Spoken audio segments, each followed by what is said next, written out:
रउआ तो धर्म और शास्त्र में पारंगत बानी, कृपा करके माँ के कंगन रुए बांध दी।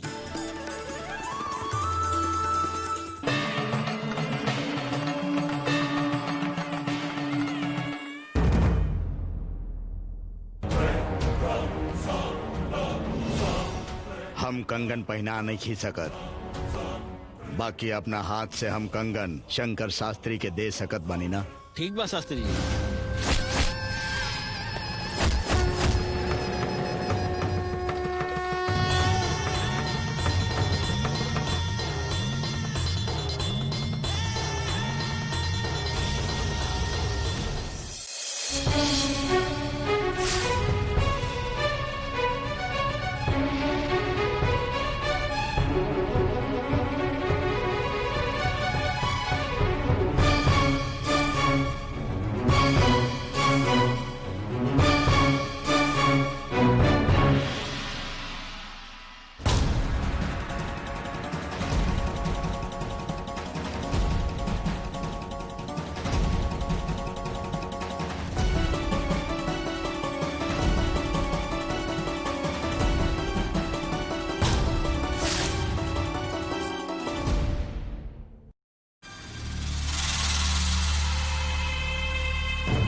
धरती पर हर जीव के पैदा होखला पर हमके खुशी होखेला।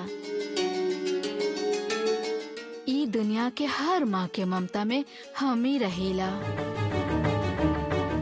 रउआ लोग दुख में आंसू बहावत समय हमरा के ना बोलाइला, तब वो हम देखत रहेला। ई दुनिया में बनावल हर जीव अपन जीवन में खाली सही रास्ता चुने, हम हर पल इहे चाहिला। इंसान के कइल गेल हर प्रार्थना, हर विनती हम सुनत रहेला।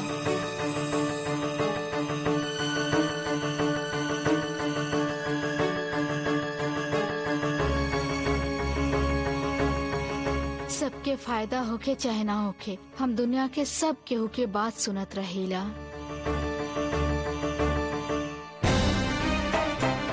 जन्म से लेके मरण तक रउआ लोग के हमरा और माँ से ज्यादा प्यार करीला और रक्षा भी करत रहेला।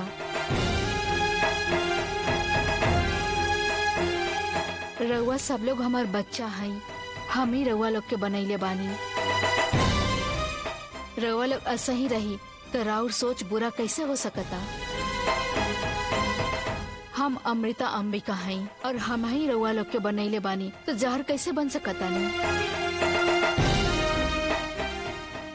असतो माँ सद्गमया, तमसो माँ ज्योतिर्गमया, मृत्यो माँ अमृत गमया।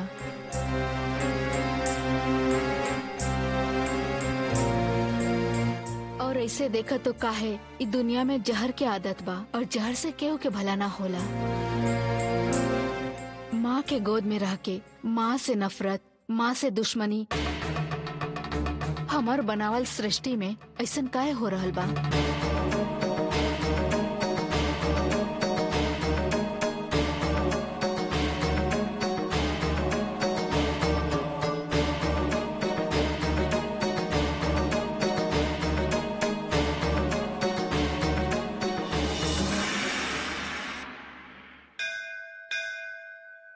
गुरुजी, आज हम बहुत खुश बानी।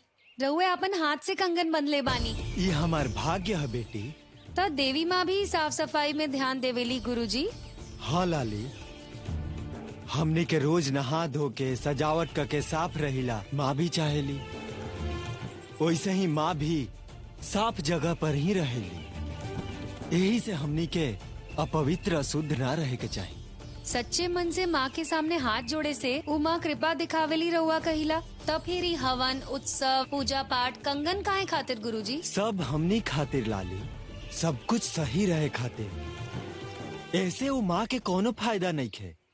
कलश में पानी भर के वो कलश के पानी से कोनो प्यार ना होखे, वैसे ही माँ के भी पसंद नहीं खे। लेकिन वो मना ना करी, हमनी के उनकर पूजा पुनस्कार करके उनका के शक्ति दिहिला। लेकिन ये सब माँ हमनी के वापस दे देवे। हमनी जे भी दिहिला माँ मान जाली। अच्छा देबू तो स्वीकार करी है, बुरा देबू तबो स्वीकार करी। लेकिन फूल से सजावट करबू तबो मौन रही है, दूध से अभिषेक करबू तबो मौन रही। लेकिन ओकर सजा बाद में हमनी सबके मिली। तारा के पहले ही कहले रही, कलश में जे भी भरबू भर जाई, लेकिन आखिर में उतारे मिल जाई। मतलब देवी माँ हर बात जाने ली का? हाँ बेटी, उ महादेवी के जे हो रहल बा, जे होखी सब पता बा। केवल अपना मन के उपयोग करके जे पूरा ब्रह्मांड के संभरले बा, उ महादेवी है। उनका आगे हमनी कुछ भी नहीं की। ये पूरा दुनिया के अपन मुट्ठी में रखे वाला, ये ब्रह्मांड के संभाले वाला के हमहू अभी पूरा तरह से नहीं की समझ पाई बेटी।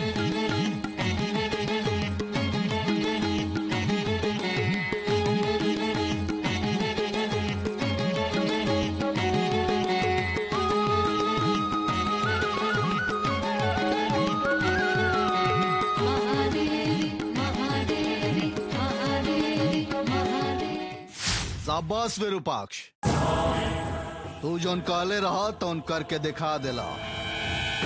माई इतना रुकावट डल्ली तब्बो तो हिम्मत ना हारला, और इतना सफाई से कैला कि केहू के शक भी ना भइल। तू अपन काम कर देले बड़ा। शाबाश। हम माँ के कंगन ना पहना सकी ऐसे माँ बहुत खेल खेल ली। पहले मौत के खबर, फिर अशुभ के कहानी बता के नया समस्या। घरे गई नहीं तो नहाए खातिर पानी ना रहे। तबो जीत हमार भइल। हम माँ के कंगन पर खून गिरा के कंगन के अशुभ कर देनी। काल रुद्र कल की अशुभ कर देनी।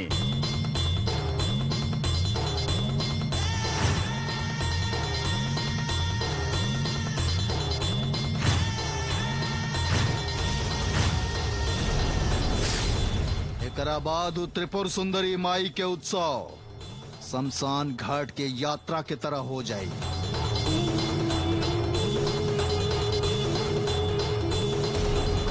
21 साल के बाद ही उत्सव हो रहल बा। श्री चक्र के उद्भव होके सोच के पूरा गांव उत्सव मना रहल बा। लेकिन अब ओ कंगन के तू अशुद्ध कर देले बड़ा ऐसे उनकर शक्ति दब के रह गइल बा।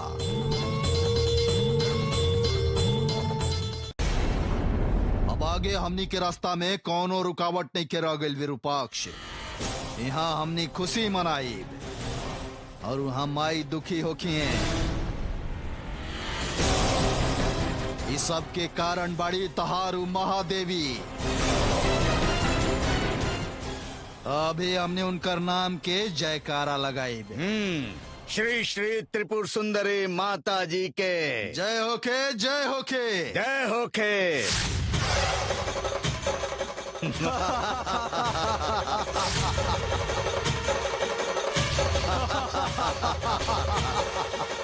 मार्कंडे तारो खुशी मनावे के चाहे। एकरा बाद हमनी के आगे की काम आसान हो जाई और उस श्री चक्र भी हमनी के हाथ में होई।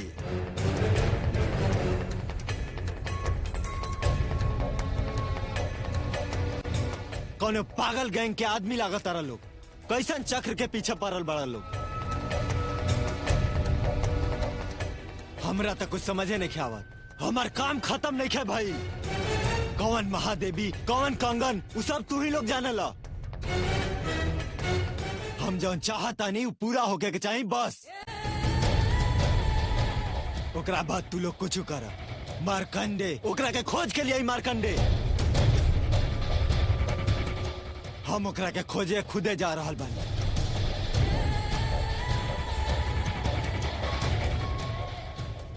अभी तक लाली के पागलपन नहीं खे गई। भगवान के मंत्र तंत्र भक्ति के शक्ति से एकरा कोनो भय नहीं खे। हमनी के एकरा से कोनो फायदा नहीं खे। ये हमनी खातिर जरूरी बा का? विरूपाक्ष तिली तिली के जोड़ के झाड़ू बनेला। अगर वो झाड़ू रही तब कचरा निकालल जा सकेला। हमनी के जौन काम बा उ कानून के खिलाफ बा। कभी ऊपर नीचे होई तो एकर मदद के जरूरत पड़ी। जौन चाहत बा एकरा के हमनी ला के दे दे। तब बे हमनी के जौन हासिल करे के बा ओमे एकर मदद मिल सकेला। ऐसन लोग साथे हमेशा ओकरे तरीका से ओकर रास्ता पर चले पड़ेला। तबे हमनी अपन सोचल काम के पूरा कर सकतनी। हमने श्री चक्र खातिर पागल बनी और लाली खातिर। एकर बात तो सही बा। हमनी सब एगो पागल के गैंग बनी।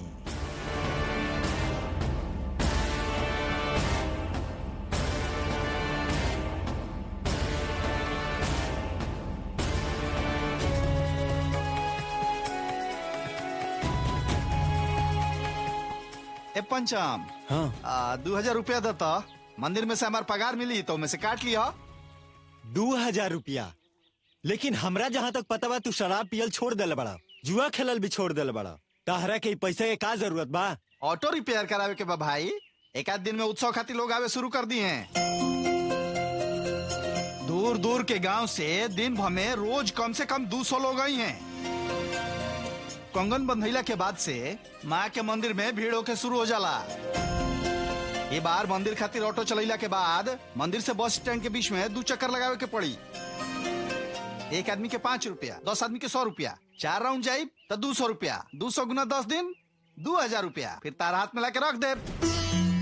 ठीक बा जग्गी, ई बतावा तारा इतना पैसा के का जरूरत पड़ गई बा? बच्चा होके वाला बा भाई, बड़ी खर्चा होई। दूध, बार्ली, झूला, हाथ के गाड़ी, खिलौना, जेवर, बुखार होकी तो दवाई, नामकरण, ओढ़ना, बिछौना सबके जुगाड़ करे के पड़ी। बड़ हुई तो स्कूल के खर्चा, ऐसा बहुते खर्चा हुई। तब वो खुशी बा कि हम बाप बने वाला बानी। कल हमारे बच्चा से क्यों पूछी कि केकर लिखा आवा, क्या कही जग्गी। तू तो बहुत कुछ सोच के रख ले बड़ा जग्गी। तारा से ये जन्म में तो बढ़िया बात के उम्मीदें न कैले रहनी। तू एक बार बाप बन जा तो हमारे लेखा बतियाइबा, लेकिन वो बच्चा तारा अपन पत्नी से होके के चाहिए।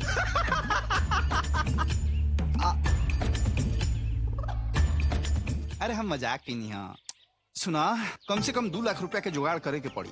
हमार माँ कहत रही कि पोता चाहिए, वो तुरंत आ जाइए। हम, हमार पत्नी, हमार बच्चा और माँ और ऑटो, ये सब खातिर पैसा चाहिए।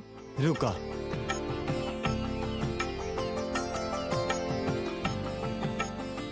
इला 2000 रुपया बा, काम हो गया पर वापस दे दिया, समझ लो। तो हमार बहुत बड़ मदद किला पंचम, हम तारा के जल्दी वापस कर दे। हम चली ना। ठीक बा जा। ई पूजा खत्म होके तक ई चक्रपुरी धूमधाम से रही। बाहर से बहुत लोग आई हैं। उमा की सजावट देखे खातिर हमनी के दोनों आंखों कम पड़ जाई। श्री चक्र के उद्भव देख ला।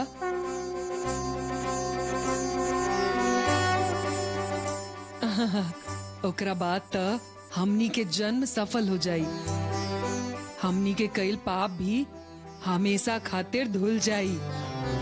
कैसन खूबसूरती बा, कैसन वैभव बा।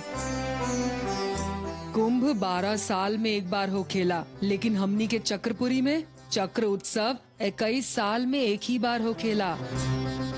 पिछला बार जब ये उत्सव होखत रहे तब तू छोट लड़की रहू, तभी सुंदरी पैदा भइल रहे। ई चक्रपुरी के लोग खुशी मनावत रहे। उत्सव के समय सब भक्त लोग आपन घर के बाहर बरामदा में सुतत रहन। जब देखा तब भीड़ ही लागल रहत रहे। ओ समय भक्त के खाना पीना सबके मंदिर में अच्छा से व्यवस्था होकत रहे। हमार शेखर भी दिन रात मंदिर में बहुत काम कैले रहे। उत्सव खत्म होके तक मंदिर के ही आपन घर समझ के उहे रहत रहे। जहाँ देखा वहाँ दीपावली के तरह जगमग होखत रहे। ए बार भी मंदिर में दीप उत्सव होखी। कल्याणी नदी में भी उत्सव होखी। तहार पति उत्सव खत्म होके तक ऑटो ही चलावत रही, घरे आवे के समय न मिली। यह समय बाद जब वो अच्छा से कमाई कर सकेला। देख लू माँ की कैसन कृपा बा। यही से मंदिर में लोग के बहुत भीड़ रही। तू देखी हा, उत्सव बहुत धूमधाम से होखी।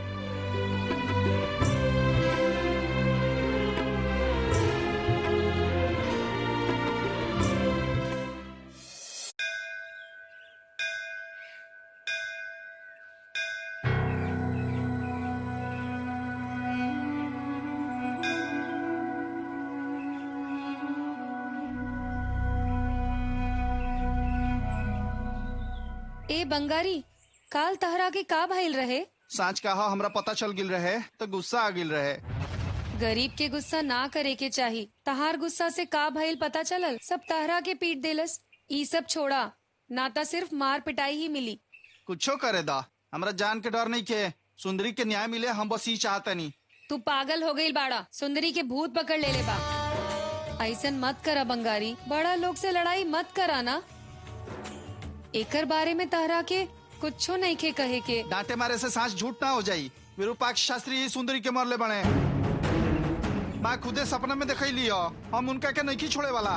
तू तहरा के छोड़ देस, ई तो हमहू चाहत बानी। उनकर ताकत के तू नहीं खजानत। हम कहतानी तू छोड़ दा ई सब। ना, सुंदरी के साथ अन्याय भइल बा, ऐसे हम तार बात नहीं की माने वाला। ई सब छोड़ा बंगारी, तू कहीं दूर चल जा। विरूपाक्ष शास्त्री तहरा पे नाराज बाणे। उ तहरा के कभी ना छोड़ी है। देखत रहा कि के करा के नहीं के छोड़त। तू हमरा के जानत नहीं को। ठीक बा, बतावा तू का कइल चाहत बाड़ा।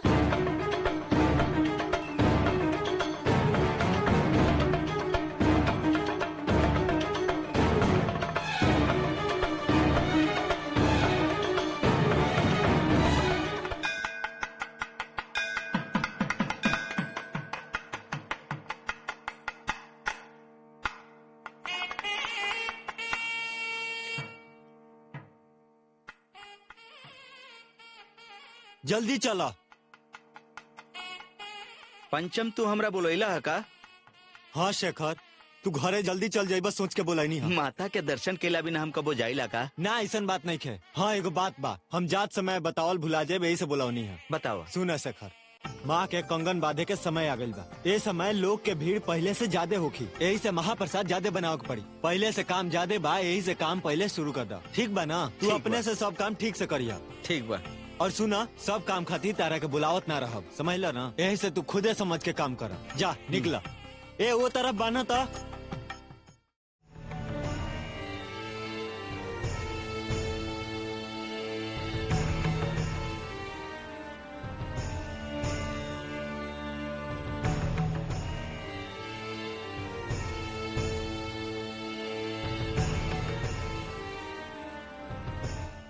माता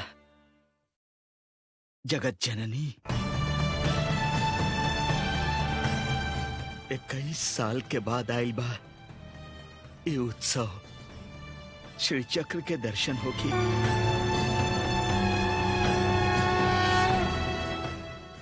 अगर सुंदरी जिंदा होगी तो आज उत्सव के दिन ओकर 21 साल पूरा हो जाये।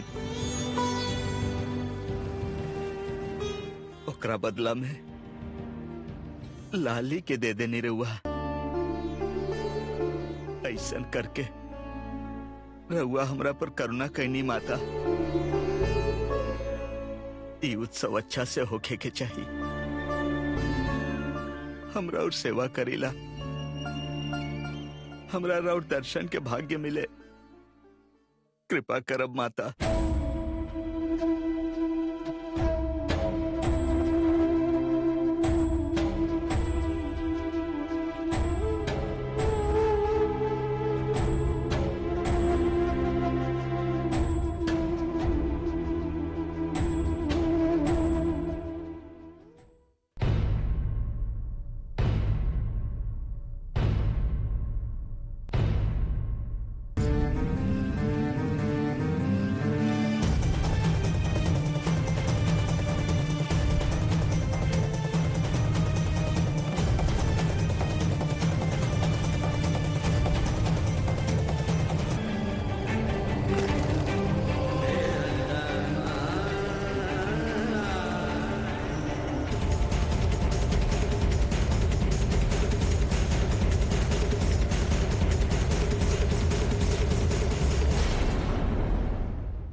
सच बतावा, ताहर पति तरह से कुछ ना पूछे ले ना। हाँ माँ बने वाला बानी, ये उनके पूरा भरोसा बा। उ बाप बनी के खुशी में गांव भर में घूमत रहे ले। लेकिन काल खतरा बढ़ जाए सुनीता। ताहर पेट में बच्चा नहीं खे, लेकिन ताहर पति सच मान के पूरा मन से खुश होके गांव भर में घूमत रहे। और तो और मंदिर में सेवा करे खातिर ना पूरा 1000 रुपया दान देले बाड़े ताहर पति। हम जाना तानी वो हमरो के भी प्यार से अच्छा ख्याल रखे तारे। बच्चा होखे वाला बता हाई चाही हाउ चाही कह के अभी से पैसा जमा करता रे। हमरा साथे अस्पताल जाइए कहत रहलन। हम यू बहाना बना के बच गए नी। मतलब बच्चा होखे वाला बा, ऐसे बहुत ज्यादा खुश बाड़े। लेकिन बस 2-3 महीना के बादे ना सबके सच्चाई पता चल जाई। ओ दिन अपन पति के का जवाब देबू तू? हम का करी, हमके समझ में नहीं आवत दीदी। अरे ऐसन धोखा सहे के शक्ति ना ताहर पति में बिल्कुल नहीं खे। अरे वो पहले ही से उल्टा पुल्टा सोचेला। अगर कुछ गड़बड़ हो जाए तो तू का करबू? हमरो भी यह चिंता बा। लेकिन लाली के इनका से बचावे खातिर हमरा पास यह एगो रास्ता रहे। माँ ही हमके रास्ता दिखैली है। अभी समस्या के हाल उहे निकली है। चिंता नहीं खे ना सुनीता। हमके तो समस्या बिल्कुल साधारण नहीं खे लागत। हमके ना बहुत डर लगता कि आखिर में का होखी सोच के। अब अब तो जवन होखे के रहे ऊ हो गई, बाकी मन घबराता हमार।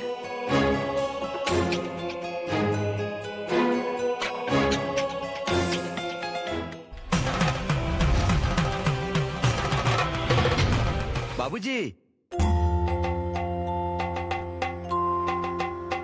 का है शेखर? बाबूजी, रउए माता के कंगन पहनैले रहनी ना।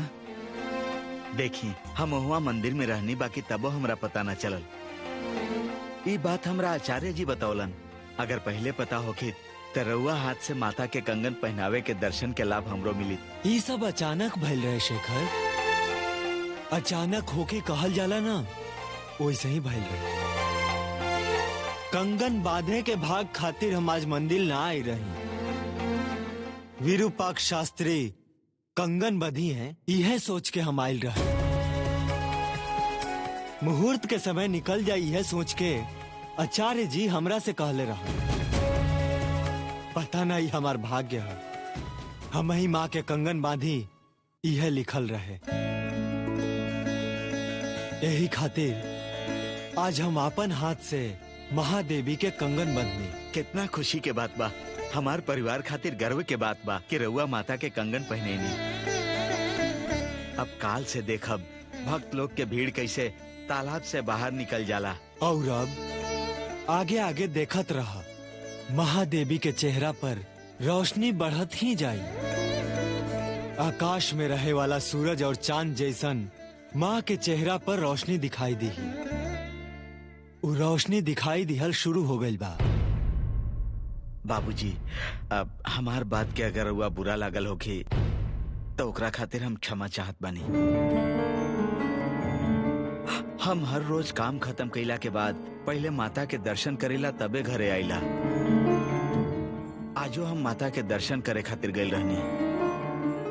वहाँ माता के मूर्ति रहे, लेकिन मूर्ति में जान ना रहे।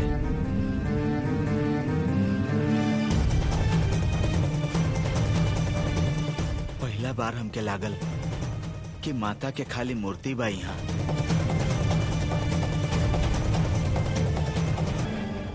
इतना साल से हम आज तक माता के निर्जीव मूर्ति नहीं देखले।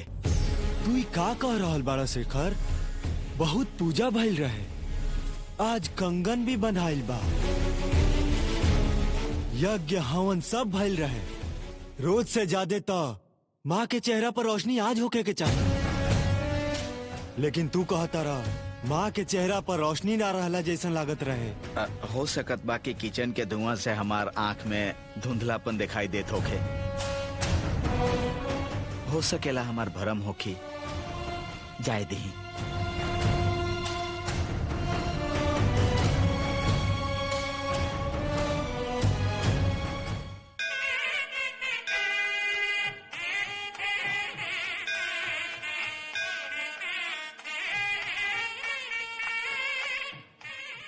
ए पंचम, एगो बात सुनो।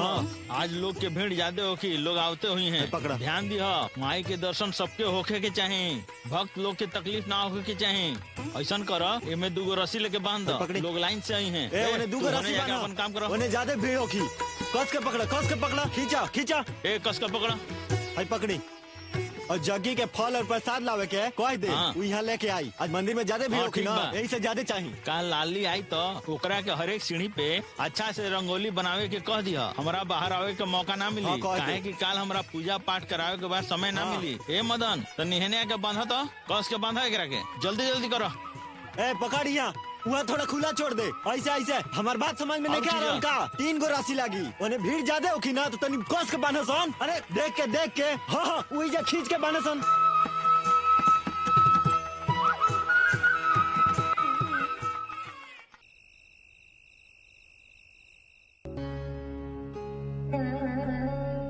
आज पता ना कहे हमके सुंदरी के याद आवत बा माँ। आज वो जियत रही तो हर तरफ भागत रही, कितना खुशी होखी तोकरा। पिछला उत्सव में ओकर जन्म भइल रहे, आज रही तो 21 साल के हो गए होखी। काहे बेटा तू इस सोच के दुखी हो रहल बाड़ा? गांव में उत्सव हो रहल बा, बदनसीबी के खुशी से सहे के पड़ी। यह हमार नसीब है। एकरा में हम कुछ नहीं की कर सकत।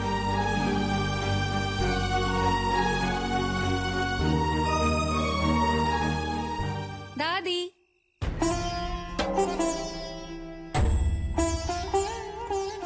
का भइल, काहे दुखी बानी? कुछ नहीं खेबल बेटी। हमो तरकारी काटी का? रहे दे बेटी, हम काट लेत बनी। देखला उ महादेवी हमनी के बेटी के भुलाए खातिर दूसर बेटी देले बाड़ी। हाँ माँ, तू आके हमनी के बचा ले लू बेटी। तू ना आयल रह, तू तो ये घर खाली खाली रही। पापा, काल मंदिर में एको सीढ़ी ना छूटे के चाही। हर एक सीढ़ी पे रंगोली बनावे के बा कहले बा लोग। यही से बंगारी के बुला ले बानी। वो पानी लेके आवे में हमार मदद करी। काल से गांव के बाहर के लोग मंदिर में आवे शुरू कर दिए। मंदिर के आगे बहुत लोग दुकान लगैले बाड़े। चूड़ी, प्रसाद, खिलौना सबके दुकान लग रहल बा। ये सब देख के हमरा बहुत खुशी हो रहल बा। तोहरा खुशी होखी त हमनियो खुश रह बेटी। माँ, हाँ, हमरा काल जल्दी मंदिर जाके प्रसाद बनावे के बा। हम अभी जाके सुतत पानी। 4 बजे हमरा उठा दिया। देखा ये सब काम हम कर देब। तू मंदिर में काम करके थक गई हुकबू, तू जाके आराम कर ला। जा। ठीक बा दादी।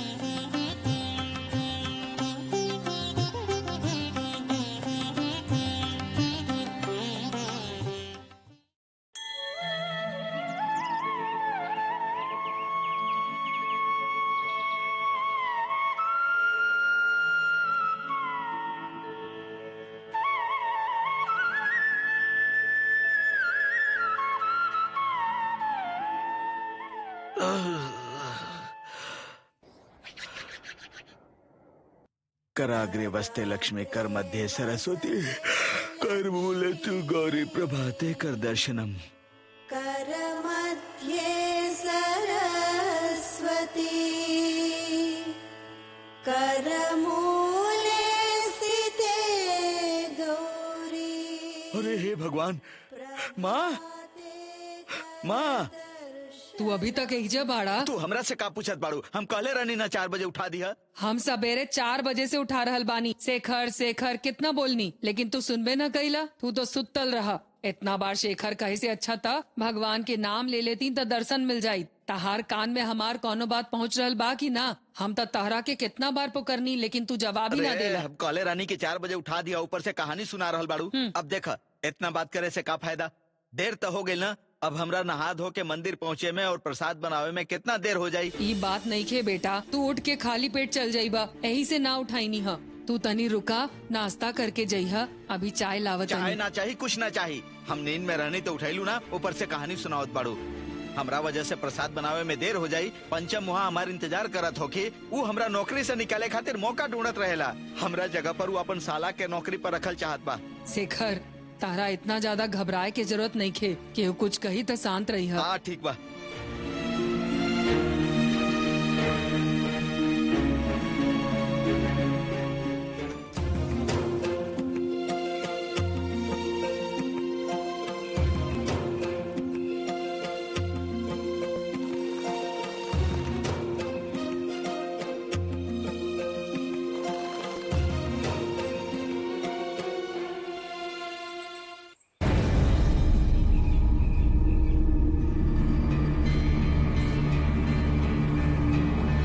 का जोगी भाई, मंदिर के काम छोड़ के यहाँ बैठल बड़ा?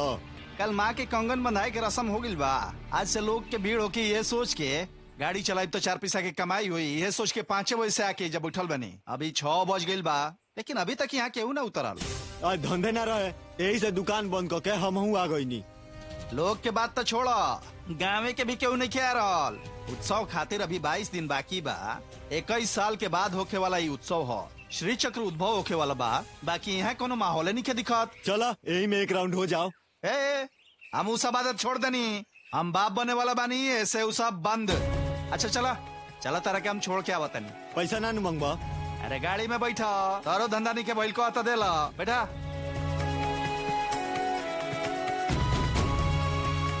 जल्दी बैठा।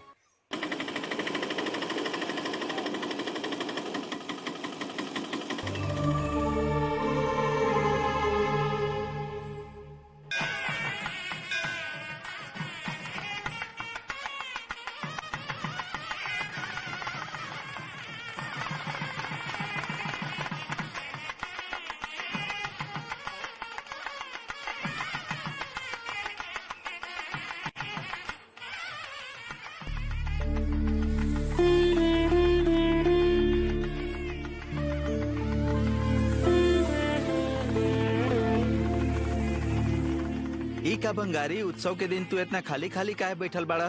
कहीं भक्त लोग के तू चप्पल पहन ले तो अंदर निखा जाए दे। रघु का कहते नहीं, हम सवेरे 5 बजे से आके बैठल बनी, वक्त निखा नहीं क्यों नहीं आयल? माई कॉली की बहुते भीड़ होखी और हमारा से ना समरी तो हमारे साथे आयल रही, वो चल गईली। ई जौन 3 गो चप्पल बा ना मंदिर में काम करे वाला के ह। ई तू का कहत बाड़ा? आज मंदिर में भक्त लोग निखा नहीं? शेखर भाई, अगर लोग आते हैं तो हम रुआ से ऐसा बात करती क्या? अरे एक को आदमी निखा नहीं, हम सब रही से यहाँ देख रहा बनी। शेखर भाई, पिछला बार के उत्सव रुआ देखले रही का? वो उत्सव में रुआ यहाँ रही का? ऐसे ही एकदम भीड़ ना रहे का? हाँ देखले रहनी ना, वही साल तो हमार सुंदरी के जन्म भइल रहे। वो साल मंदिर में कितना भीड़ भइल रहे, हाथ पाँव भी ना हिला सकत रहनी हम। अगर सिक्का ऊपरे से नीचे गिरावा तो सिक्का नीचे ना गिरी तो इतना ज्यादा भीड़ भइल रहे। वही साल तो हमरा मंदिर में प्रसाद बनावे खातिर नौकरी मिलल रहे और हमहू हिम्मत करके प्रसाद बनेनी ताकि केहू हमरा गलत न समझे। लेकिन अब क्यों ऐसा का भइल? यह बात तो हमरो समझ में नहीं आ रहल।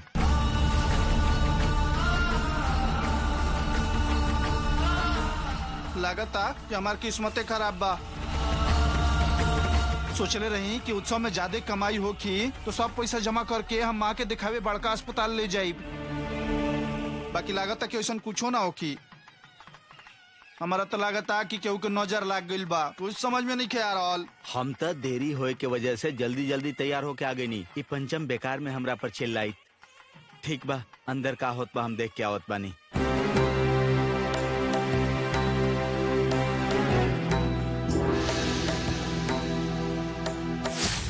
बस 20 दिन के अंदर वो महादेवी के संपूर्ण शक्ति के नाश हो जाये।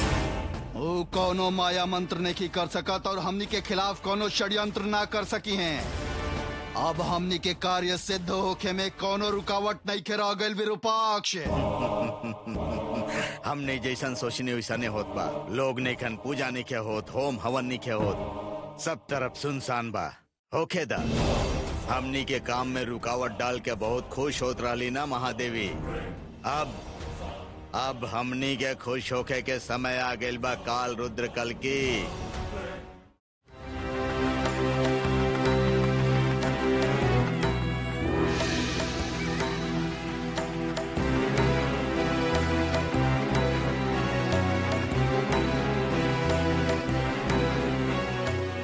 तोहार रंगोली के काम अभी तक खत्म नहीं भइल बेटी? कहाँ बाड़े लोग पापा? रवा ओ दिन कहले रही, यही से हम लोग के देखे खातिर इंतजार कर रहल बानी। लोग चीनी के पीछे पड़ल चीटी जैसे नहीं है। दादी तो ऐसन कहले रही। हमऊ सवेरे जल्दी आके साफ सफाई करके रंगोली बना देनी, लेकिन लोग कहाँ बाड़े?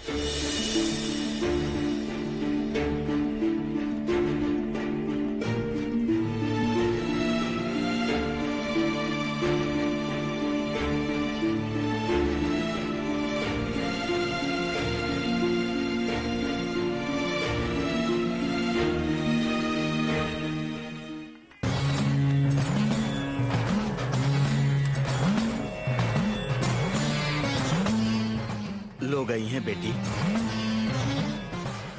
काल्हे तो माँ के कंगन पहनावल गइल बा, अब लोग आवल शुरू करी हैं। इतना ज्यादा लोग आई हैं कि यहाँ पूरा भीड़ हो जाये। लोग जहाँ खड़ा हुई हैं वहाँ तो रंगोली मत बनई है, ना तो तुहार रंगोली खराब हो जाये।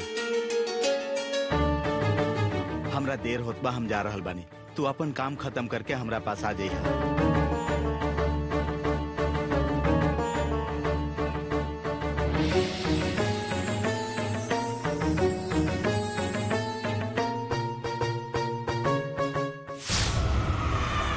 चिंता मत कर मार्कंडे, हमनी के कितनो तकलीफ होके तारा निराश होके के जरूरत अब ना पड़ी।